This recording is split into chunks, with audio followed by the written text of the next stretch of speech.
El séptimo laberinto.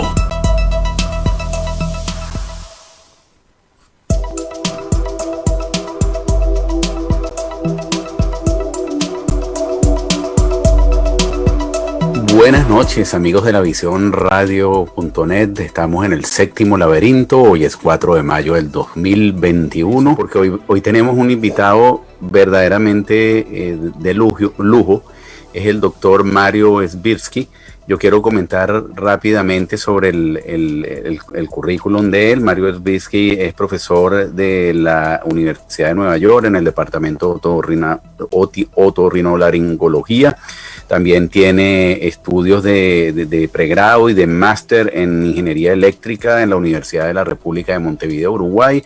Adicionalmente ha estado asociado con el MIT y tiene un doctorado en ingeniería biomédica de Tulane University y una experiencia larguísima en todo lo que se refiere a temas de audición, ingeniería de audición, que prácticamente yo creo, porque yo hice la investigación antes en uno de los investigadores y conocedores más importantes del mundo en el tema. Es un placer tenerlo aquí, doctor Mario, en el día de hoy, doctor Mario Sbirsky. Muchísimas gracias por la invitación. Encantado. Gracias a usted por aceptarla. Yo comenzaría con una pregunta muy básica. La audición, ¿cómo nos hace nosotros, seres humanos, distintos unos de otros? Por lo que escuchamos, cómo lo escuchamos, dónde lo escuchamos, cómo nos hace la audición seres humanos. Bueno, obviamente no somos los únicos animales que oyen, que tienen sentido del oído, pero usamos nuestro sentido del oído en una forma muy especial, porque somos los únicos animales que tienen lenguaje. O sea que además de percibir sonidos del ambiente, usamos el lenguaje para comunicarnos, para cambiar información, que es algo que los animales lo pueden hacer en forma muchísimo más primitiva, obviamente. Yo iba a decir, en ese sentido es justamente la costumbre, ¿no?, que tenemos nosotros, de que tenemos otro tipo de herramientas más para comunicarnos, y entonces pues tal vez no le prestamos tanto coco a lo que percibimos a través de nuestra audición, y es ahí cuando los animales de repente pueden sentir algún sonidito que pueda ser peligroso, nosotros no. Claro, distintos animales tienen distintos rangos de audición, por eso es que hay silbatos para perros. Los seres humanos, cuando nacen, pueden oír desde 50 a 20.000 Hz. ¿Y después? Y después con los años vamos perdiendo un poquito. Con un poco de suerte, no mucho, pero perdemos. Pero los animales más chicos en general pueden escuchar frecuencias más altas. Las ratas, los ratones, los perros escuchan frecuencias más altas. Por eso hay silbatos para perros que a ellos les molestan y que a nosotros no nos hace la menor diferencia. También hay artefactos para espantar roedores, que lo que usan es frecuencias altísimas, que nosotros no las escuchamos, no sabemos que están ahí, pero que un roedor se acerca a nuestra casa y escucha eso y dice, no, Dios mío, yo me voy de acá. Sí, si no nos dirían rata, ¿verdad? Eso. No lo escuchamos. ¿Y por qué no nos afectan? Porque es una alta frecuencia. Es por la mecánica de nuestro oído. Cuando un sonido llega a nuestro oído, se propaga a través del tímpano, a través de una cadena de huesos que llegan hasta el oído interno, y eso crea una onda que se desplaza a lo largo de la membrana basilar. En esa membrana basilar hay unas células que se llaman células ciliadas, y esas son clave, porque son las que transforman vibración mecánica en impulsos nerviosos que pueden llegar a nuestro cerebro y que los interpretamos como sonido. El asunto es que la membrana esa tiene ciertas propiedades mecánicas y puede responder a frecuencias desde 50 a 20.000 y no más, porque así estamos hechos los seres humanos. En general está vagamente asociado al tamaño del animal. Los animales muy grandes como las ballenas usan frecuencias bajísimas para comunicarse, que también son muy difíciles de escuchar para nosotros. Los animales más chiquitos tienden a generar y percibir sonidos de frecuencia más alta. Y en la naturaleza, ¿cuál es el animal que escucha mejor? La verdad yo no estoy seguro. Hay distintos... además es difícil Es decir, ¿qué es mejor? Porque se usa la audición para cosas distintas. Es verdad. Por ejemplo, los perros se escuchan muy bien, ¿cierto? Pero los murciélagos tienen algo que los perros no tienen, que es, o las lechuzas, si es por eso. Pueden usar el sonido que llega de distintas direcciones para orientarse con muchísima precisión. Las lechuzas, por ejemplo, en la oscuridad pueden detectar dónde hay un ratoncito y bajar rapidísimo porque esa es su cena. Entonces usan la audición para detectar con exquisita precisión el lugar de donde viene el sonido. Nosotros tenemos algo parecido, pero no con tanta precisión, ¿no? Estaba pensando en lo del murciélago que usa como un radar también. O sea, rebota el sonido, ¿puede percibir eso, el rebote del sonido? Sí, exactamente. El murciélago lo que hace es producir sonidos y al rebotar en las paredes se da cuenta de a qué distancia está cada pared y usa eso para navegar el mundo. Puede ser ciego, sin problema. Podría ser ciego sin problema. Hay seres humanos que hacen eso también.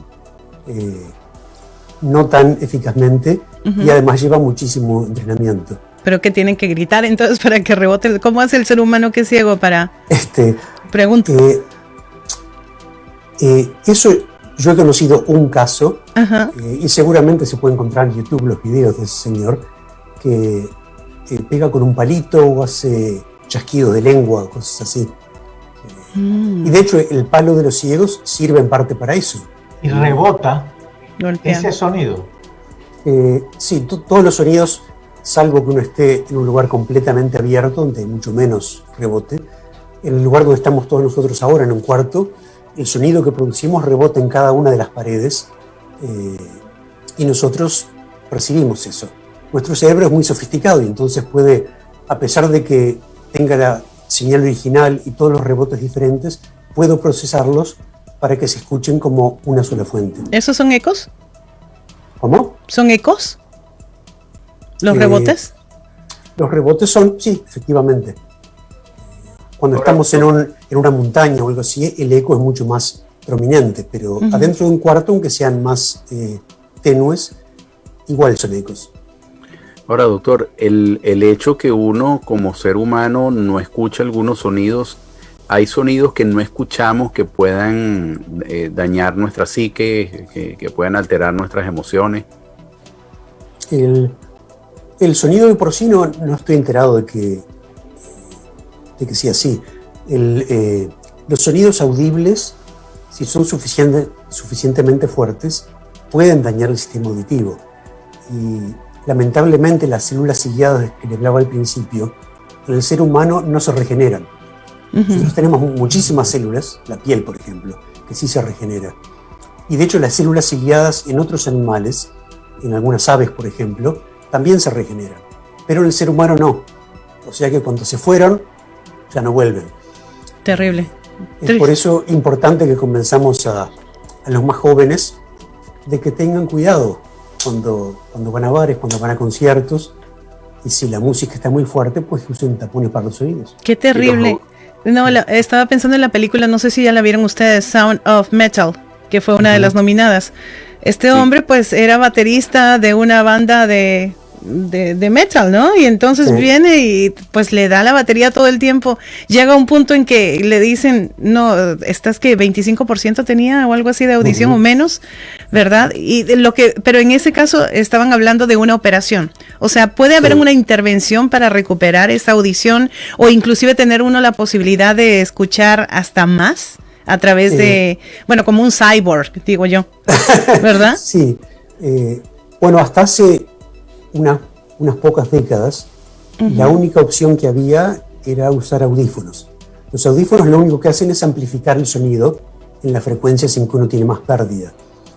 Pero si las células ciliadas están todas o casi todas muertas, entonces no sirve de nada amplificar el sonido, porque nunca se transforma en impulsos nerviosos. Y en esos casos lo que se usa es un implante coclear, que es un artefacto que estimula el nervio auditivo directamente con impulsos eléctricos. Se trata del primer caso, la primera intervención en la historia en que se reemplaza un sentido de los 5 sentidos del ser humano por un artefacto electrónico. ¿Cuándo fue?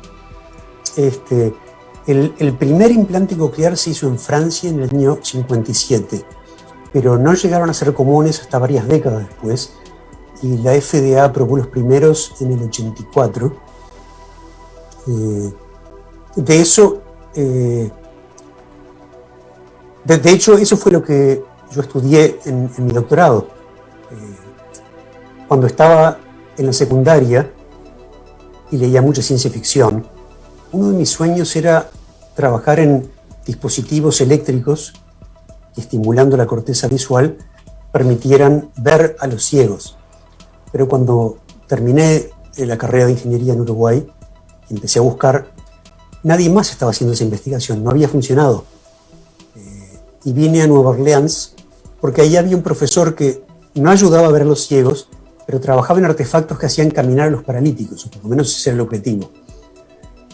Pero tuve tan mala suerte que al llegar a Nueva Orleans, con mi mujer y mi hijo de 2 meses, ese profesor le habían negado tenure y se había ido a la universidad.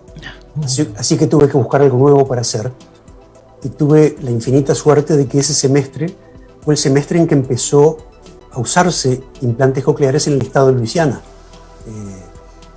Entonces me conecté con el laboratorio que lo estaba haciendo y estoy trabajando en eso desde esa época. Incluso algunos años después, en colaboración con un colega que se quedó en Uruguay, llevamos los implantes a Uruguay también, y hoy se usan en toda Latinoamérica. ¿Cuántas personas habrán en el mundo con implantes nucleares? ¿Hablamos de miles?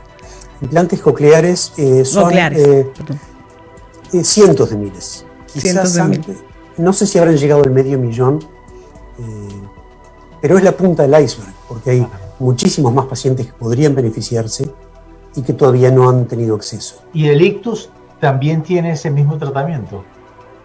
El ictus, perdón, ¿qué es ictus? ¿Tiene ese mismo tratamiento? No, le estoy preguntando qué es ictus, porque no conozco la palabra. Cuando una persona pierde por algún sonido muy fuerte, de muy alta frecuencia, pierde la audición de un lado nada más.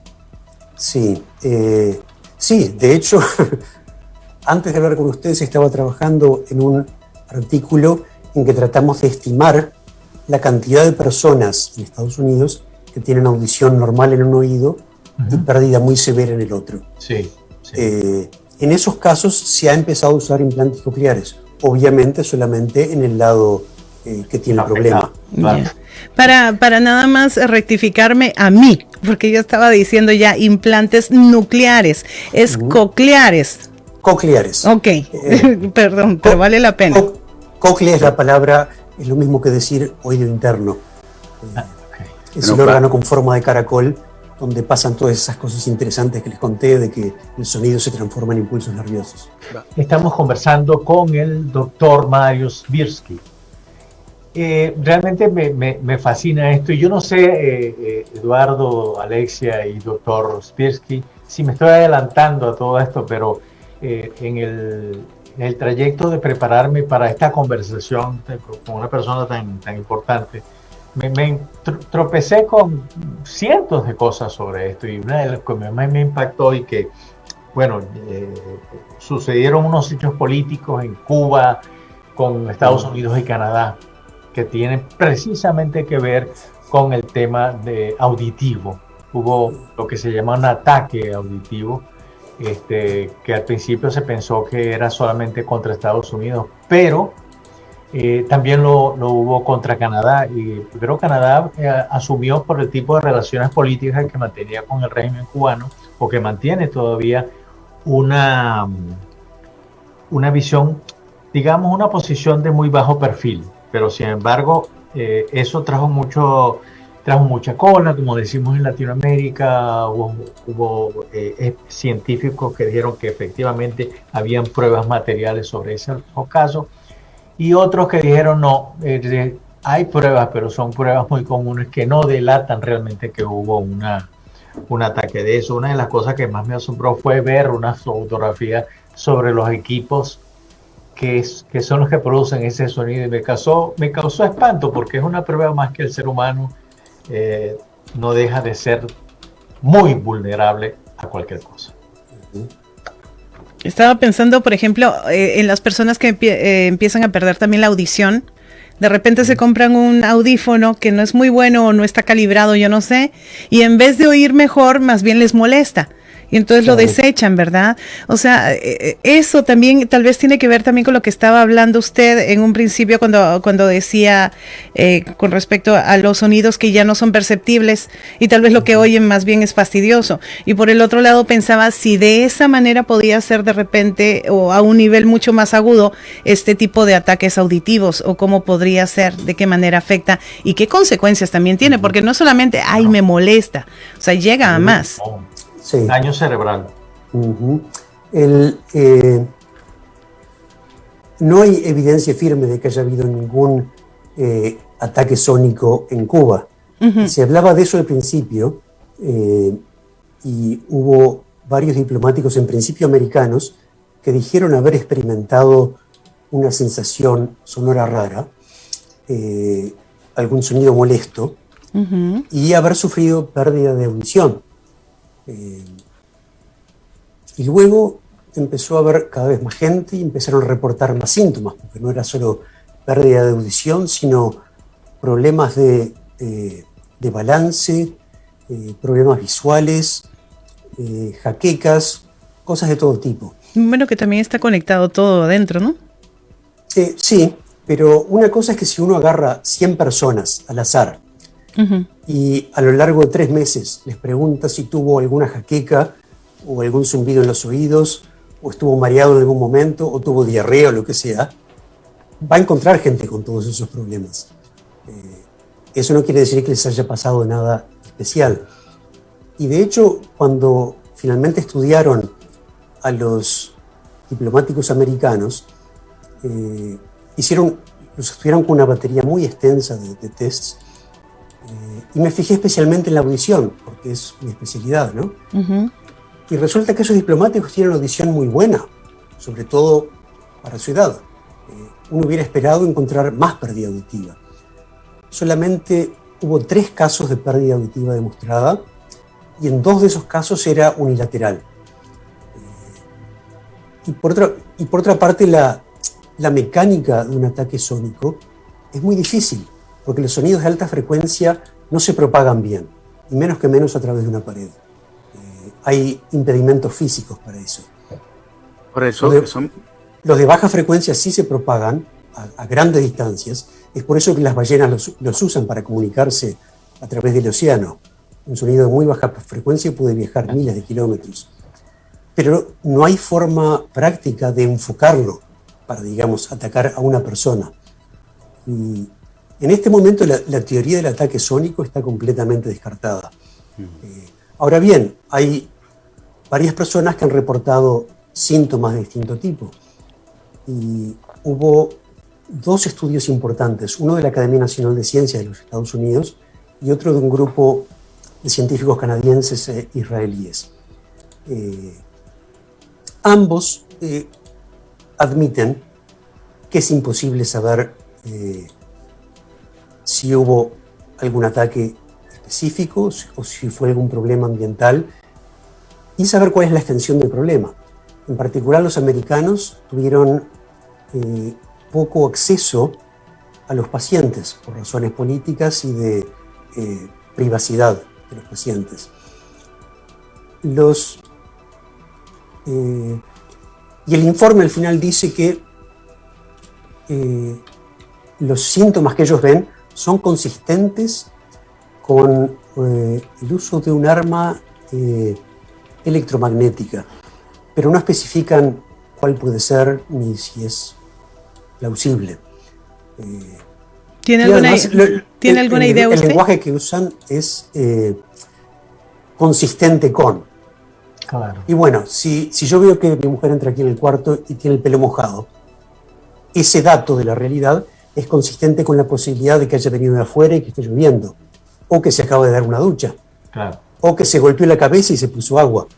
Es consistente con todo eso. Pero ¿qué fue lo que pasó? No sé. Claro. Ahora bien, los canadienses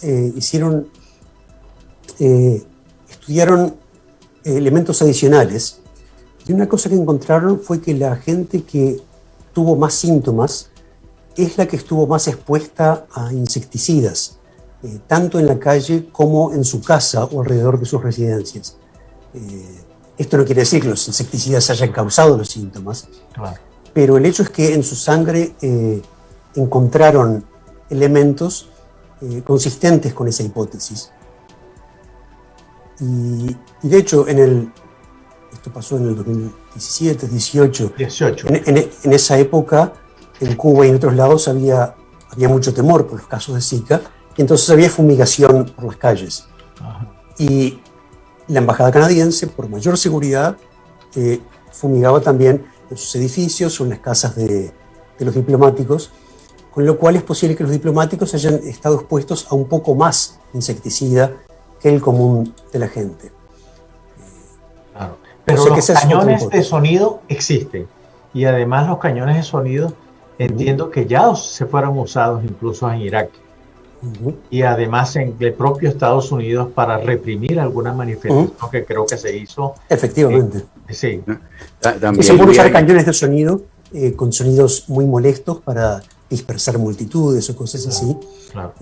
Pero, como decía antes, no son cosas que se pueden enfocar bien.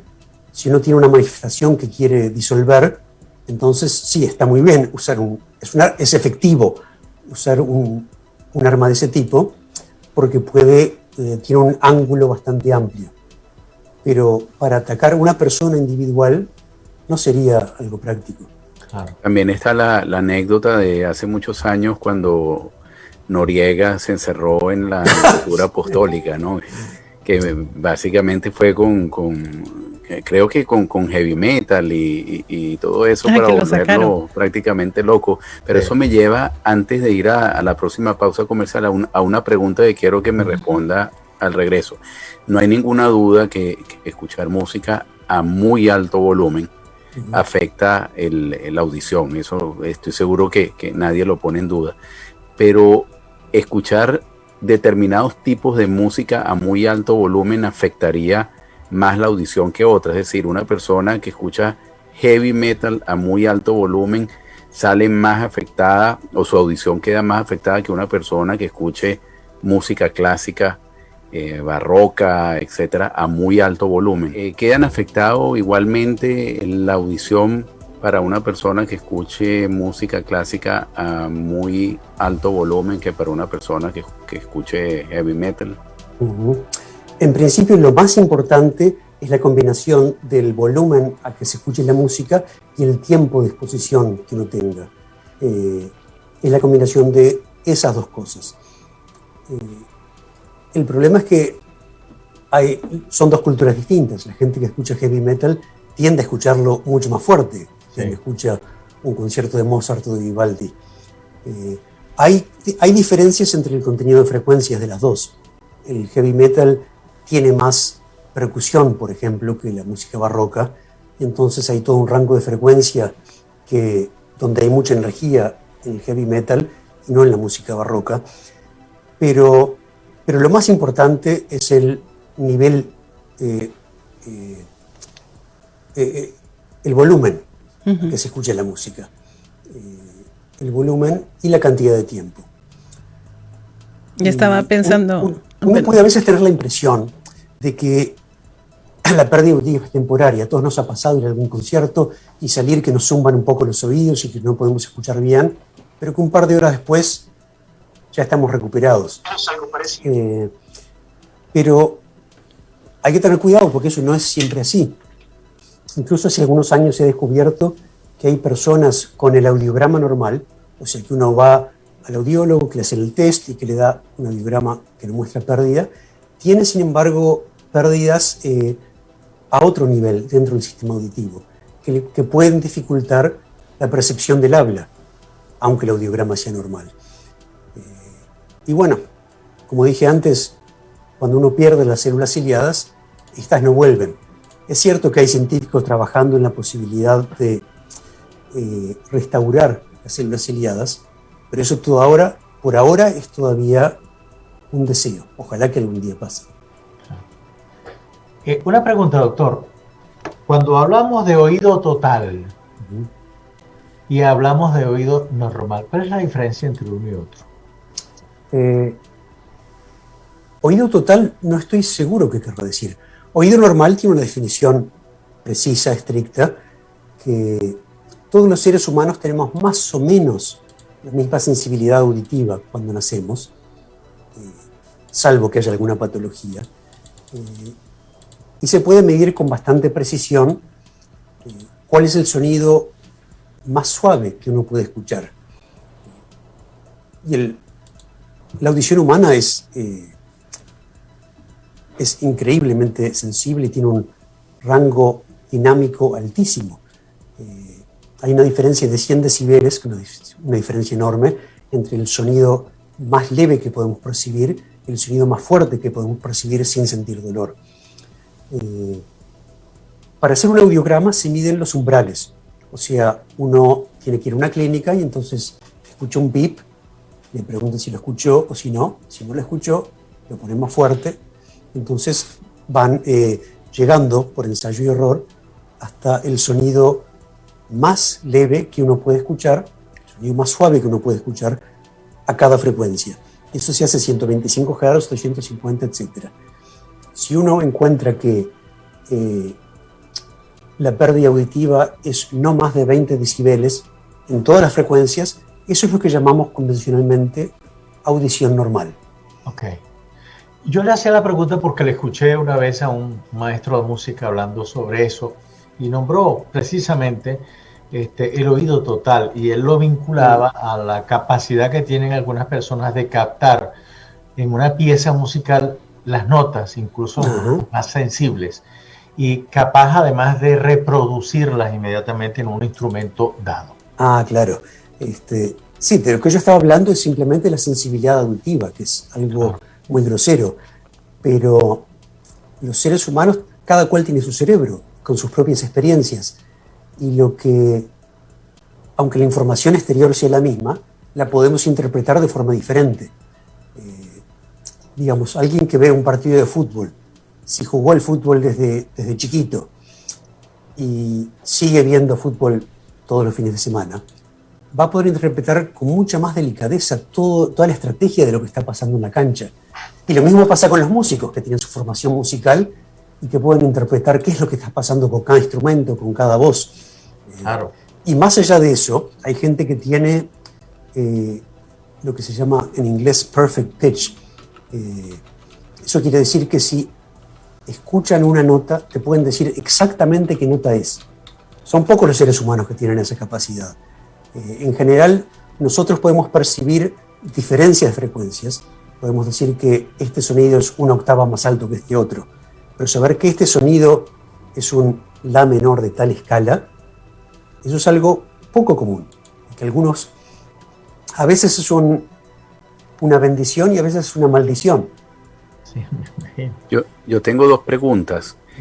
Bueno, la primera, siendo usted un experto en el tema, ¿qué cuidados toma usted personalmente a sabiendas de cuáles amenazas pudieran afectar su audición? Por ejemplo, uno ve que los muchachos hoy en día están todo el tiempo con unos audífonos colgando, ¿no? Entonces estoy seguro que eso no es sano, pero quiero escucharlo a usted. ¿Qué amenazas usted ve para el día a día en ese tipo de comportamiento? Me atrevo a hacer dos preguntitas más. Una, usted ha hecho también mucha investigación sobre el tema de desarrollo de lenguaje y audición, sobre todo en los niños. Yo quisiera conocer si el desarrollo del lenguaje se da por escuchar o el desarrollo del lenguaje de alguna manera tiene algunos elementos innatos. Y la tercera pregunta se la dejo después porque si no van a ser mucho. Lo mejor para cuidar la audición es, si uno va a ir a cualquier lugar donde sabe que puede haber un nivel muy elevado de ruido, pues usar protección. Exacto. Estos son tapones para los oídos, lo que se hace apretarlos bien chiquitos, con eso se pueden meter en el oído, esperar a que se expandan. Si uno los pone bien, atenúan de 20 a 30 decibeles, que eso es un muy buen nivel y puede hacer la diferencia entre perder audición o no perderla. Más aún, siempre que voy a un concierto, además llevo algunos extra, por si hay un amigo o mi mujer que quiere usarlos. Qué buena onda, es usted Sí, una buena verdad persona. que sí. Y son baratísimos además. Muchísimo, muchísimo más baratos que un audífono con implante coclear. Estoy seguro que sí. ¿Cuál era la otra pregunta? El lenguaje. Desarrollo de lenguaje. Sí. Bueno, es posible desarrollar lenguaje sin ninguna entrada auditiva, si se trata de lengua de señas, ¿no? La lengua de señas es un lenguaje tan rico como cualquier lengua oral y no precisa audición para aprender a usarlo. Ahora bien, para desarrollar una lengua oral es muy, pero muy difícil hacerlo si uno no oye nada. Y de hecho vemos en niños que nacen con sordera profunda, congénita, que su desarrollo lingüístico en una lengua oral es mucho más lento que el de los niños con audición normal. Pero también vemos que es posible proporcionar implantes cocleares a esos niños antes del primer año de vida y de acuerdo a algunas medidas empiezan a desarrollar lenguaje al mismo ritmo que los niños con audición normal. Es importante, sin embargo, la intervención lo más temprana posible. No digo a los 2 meses, pero si se puede hacer dentro del primer año, mejor. Porque una cosa que tiene el cerebro humano son periodos críticos. Hay ciertas cosas que si no las aprendemos a una edad muy temprana, no las podemos aprender tan bien o no las podemos aprender, punto. Y el desarrollo lingüístico es una de esas cosas. Tenemos la capacidad innata de aprender, pero no nacemos con conocimiento lingüístico. Claro. Y de hecho hay casos muy aislados de niños que han crecido sin contacto humano. Por ejemplo, hay un caso muy triste de una niña en California que fue criada por sus padres en un sótano sin contacto con ningún ser humano. Fue encontrada por los servicios de atención a los niños cuando tenía ya, no me acuerdo qué edad exactamente, pero 11 o 12 años. Y la niña no hablaba ni entendía el lenguaje. Intentaron enseñarle, pero fue sumamente difícil y a pesar de esfuerzos intensos, apenas pudo aprender ciertos rudimentos. Otras habilidades, bueno, yo qué sé, la danza, los deportes, si uno empieza más temprano, puede llegar muchísimo más lejos. Y aparentemente es como una ventana que se cierra. Si uno no aprende a desarrollar un sistema lingüístico en los primeros años de vida, después se hace mucho más cuesta arriba. Hay una pregunta filosófica que le tengo antes de ir a la pausa comercial. Esa paradoja que se utiliza para estudiar la realidad del bosque lleno de árboles donde no hay ninguna vida humana alrededor y cae un árbol, ese sonido se produce, no se produce, la vinculación entre el observador para escuchar un sonido y el sonido que se produce. ¿Cómo usted aborda esa paradoja? Bueno, yo creo que el sonido se produce si cae un árbol, espero no estar cerca, pero si dejara un grabador o un transmisor ahí, seguramente detectaría el mismo sonido, esté yo presente o no. O sea que no estoy seguro que sea una paradoja eso. Pero es algo interesante para pensar. Si nadie percibe un cierto evento que se produce en el mundo, ¿podemos decir realmente que se produjo? Yo diría que sí, pero en fin, es un tema para conversar. No se oye, pero dejó de repente su huella, eso sí. Exactamente. Sí. Antes de irnos a la pausa, quería decirles... regresamos. Les quería decir que encontré el animal con mejor oído. Ah, a ver, ¿cuál es? La polilla de cera.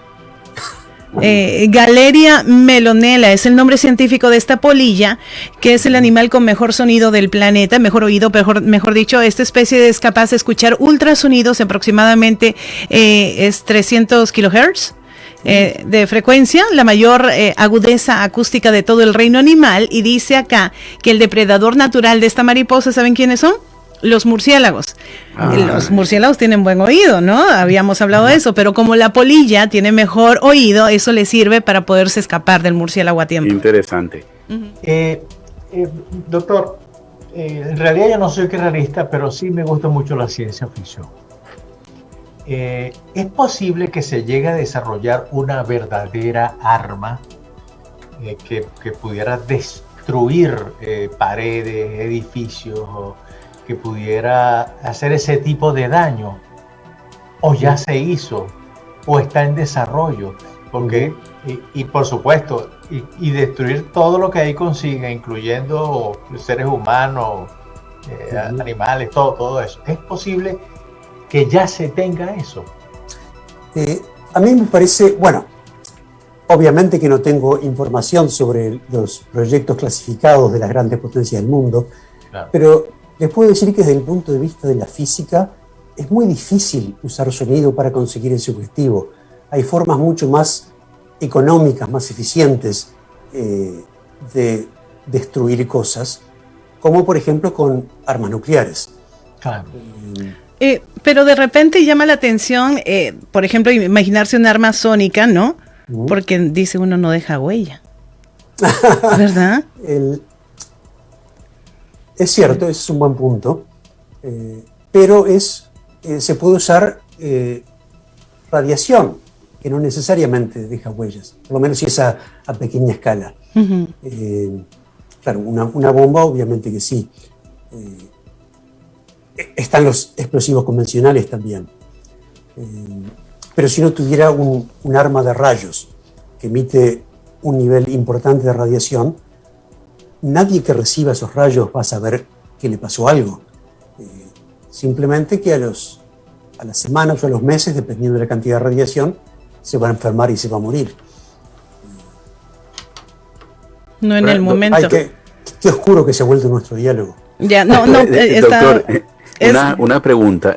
Una persona sorda, quizás una persona sorda de nacimiento o que perdió la audición definitivamente, ¿qué posibilidades le ofrece la ciencia hoy, o de acuerdo a las investigaciones científicas actuales y sobre todo la tecnología, la aplicación práctica de la ciencia para los próximos años para poder recuperar parte de la audición? O sea, quiero entender un poco mejor si la gama de casos de sordera completa, si hay casos totalmente irrecuperables o casos que en un futuro, de acuerdo a los desarrollos tecnológicos actuales y futuros, podría ofrecérseles una solución. ¿Cómo está ese tema? Bueno, la respuesta tiene tres partes. La primera es que un niño que nace con sordera profunda o total es candidato para un implante coclear. Puede recibir implantes cocleares bilaterales dentro del primer año de vida. Y en ese caso, la gran mayoría de estos niños, porque los he estudiado, hablan de forma completamente inteligible. Uno los escucha hablar y no sabe que son sordos. Escuchan muy bien, pueden ir a la escuela, a la universidad. Funcionalmente, si tienen un déficit, es un déficit muy limitado. La segunda parte de la respuesta es que quizás algún día sea posible usar terapia genética para restaurar las células ciliadas dañadas o ausentes en el oído de una persona. Eso todavía no existe, pero quizás algún día sea posible. Y finalmente, los implantes cocleares son para niños o personas que tienen un problema en el oído interno, o sea, en el oído en sí, que las células que hacen la traducción de vibración mecánica a impulsos nerviosos, las células ciliadas, están dañadas. Pero ¿qué pasa si alguien tiene, por ejemplo, tumores bilaterales en los nervios auditivos o un accidente de motocicleta, fractura de cráneo y los nervios quedan seccionados, ¿no? En ese caso, los implantes cocleares no sirven, porque lo que hace un implante coclear es estimular las neuronas que están cerca del oído interno y manda impulsos nerviosos a través del nervio auditivo hasta el cerebro. Pero si el nervio no llega hasta el cerebro, pues entonces los implantes cocleares no sirven. En esos casos se pueden usar otro tipo de implantes, que son implantes de tallo cerebral, que lo que hacen es poner electrodos. Funcionalmente son como un implante coclear. Tienen un micrófono, un procesador, una antena que manda información, un chip implantado en el cráneo que recibe la información y que manda impulsos eléctricos a una parte del sistema auditivo. En el caso de los implantes de tallo cerebral, estos van al núcleo coclear, que es la estación siguiente del sistema auditivo en dirección hacia la corteza cerebral. Claro. Lamentablemente los resultados, con un implante de tallo cerebral se puede recuperar audición, ¿no? Pero solamente 10 o 20% de los pacientes pueden entender algo del habla. Para los restantes los resultados no son tan buenos. Todavía no se sabe bien la razón por la cual los resultados son tanto mejores con los implantes cocleares que con los implantes de tallo cerebral. Por suerte, si agarramos 100 personas con sordera total, la enorme mayoría, muchísimo más del 90%, son candidatos para implante coclear. Los casos en que se necesite el otro tipo de implante son mucho más raros. Doctor, así como la zanahoria la recomiendan de repente para mejorar la vista o como un alimento para la vista, ¿hay algo para el oído? Que yo sepa no, pero siempre es bueno tener una dieta sana y tener buena salud. Vale la pena recordar que hay un posible vínculo entre la pérdida auditiva y la pérdida cognitiva. Entre los adultos mayores que pierden la audición es mucho más frecuente ver casos de demencia o de deterioro cognitivo en general. Todavía no se sabe si hay una relación de causa-efecto, y si es así, ¿cuál será? Pero bueno, es otra razón más por la cual es bueno conservar la audición lo más posible. Y si uno pierde algo, pues tratar de conseguir los elementos para, aunque sea mejorar la situación, como una muleta, un audífono, un implante coclear. ¿A partir de qué edad, doctor, tenemos nosotros que comenzar a pensar seriamente en eso que usted está planteando, en el deterioro de nuestra capacidad auditiva? ¿Y en el implante? Y en un probable implante, no sé. Bueno, antes de llegar a un implante hay niveles menos severos de pérdida auditiva en los cuales usar un audífono puede ser una ayuda tremenda. Puede hacer la diferencia entre poder participar en una conversación o no. Claro. No es que haya una edad en particular, porque alguna gente pierde la audición a un ritmo mucho más rápido que otros. Yo diría que si uno nota que quizás no escucha tan bien como antes, o que en un grupo conversando uno pierde más cosas que los amigos, que el resto del grupo, entonces puede ser bueno ir a un audiólogo para que le hagan un test. O también si nuestra pareja nos dice, o nuestros hijos, no me escuchas. Papá, ¿no escuchás lo que te estoy diciendo? Escucha lo que le conviene, dicen. Solo cuando le conviene, oye. Bueno, si ese caso no tiene que ver con la audiología, eso es otra cosa. Me quedó muy de fondo lo que usted dijo de la pérdida de capacidad cognitiva, porque yo recuerdo el caso de mi abuelo. Él siempre me narró la historia que estando en una oportunidad en un viaje, en un campanario de una iglesia, de repente comenzaron a tocar las campanas y no sabían que él estaba allí, y él dice que la desesperación que él sintió era tal que quería hasta lanzarse al vacío porque no aguantaba. Y él siempre sufrió de sus oídos, y en el momento en que él se negaba a utilizar mucho el aparato y dejaba de utilizar el aparato, ahí comenzó un declive de su capacidad cognitiva acelerado. De manera que eso es muy interesante. A mí me queda eso porque si nos aislamos del mundo prácticamente, inclusive hasta una persona ciega, entiendo que puede manejarse mucho mejor que una persona con vista a través de sus oídos. Sin los oídos definitivamente hay un aislamiento importante, pero yo le preguntaría a usted qué considera más importante usted, perder la audición completamente o perder la vista completamente. Pero antes de que responda, un oyente que hace dos preguntas. El primero, sí, por favor. ¿Qué tipo de rechazo tienen los implantes? Uno. Y después, la otra pregunta que nos hace Vilma es, ¿esa limpieza constante que la gente se hace de los oídos es buena o es mala? En general es innecesaria y los otorrinos en general recomiendan no poner nada en el oído que sea más chico que tu codo. Okay. No he visto hisopas tan grandes. Sí, en general no es buena idea usar hisopos porque la cera del oído se recicla naturalmente, y si no es así, es mejor ir al otorrino para que lo haga bien y lo haga profesionalmente. Okay. Si no, uno corre el riesgo de dañar el tímpano, y si hay que repararlo quirúrgicamente es una intervención muchísimo más importante. Sí. La otra pregunta era qué porcentaje de rechazo tenían los implantes. Sí, los implantes. Es muy bajo, o sea, que un paciente rechace el implante después de tenerlo. Yo diría que bastante menos del 10%. El rechazo es mayor en pacientes con sordera muy temprana o de nacimiento que reciben implantes a una edad mucho más tardía. Por ese mismo tema de las ventanas que se cierran, los resultados con pacientes sordos de nacimiento que reciben un implante coclear de adultos no son para nada tan buenos como si hubieran recibido el implante en una época más temprana. ¿Y su opinión, oído o vista? Helen Keller, la famosa persona que llegó a hacer muchísimas cosas a pesar de ser ciega y sorda, decía que para ella fue más catastrófico perder la audición, porque decía que perder la visión la separaba de las cosas, pero perder la audición la separaba de la gente, lo cual para ella era un déficit mayor.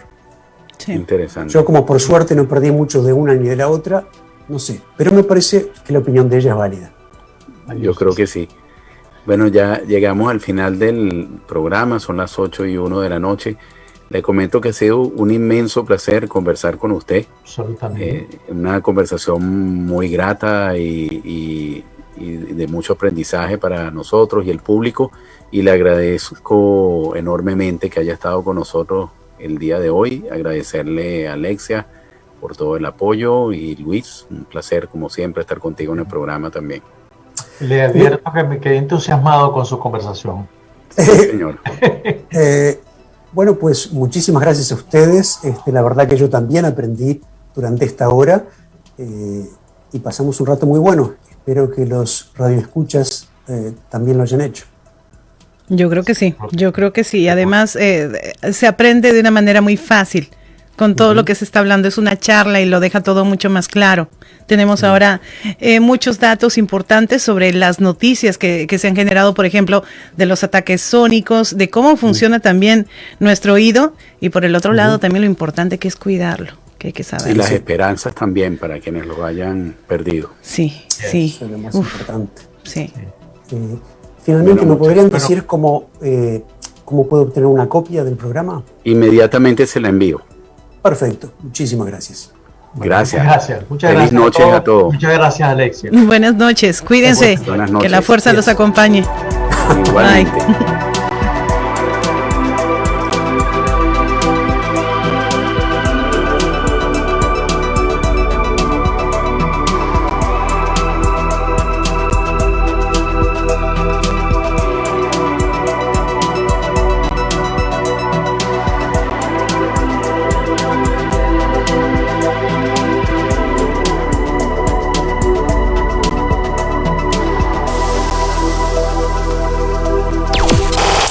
Estás escuchando LaVisionRadio.net.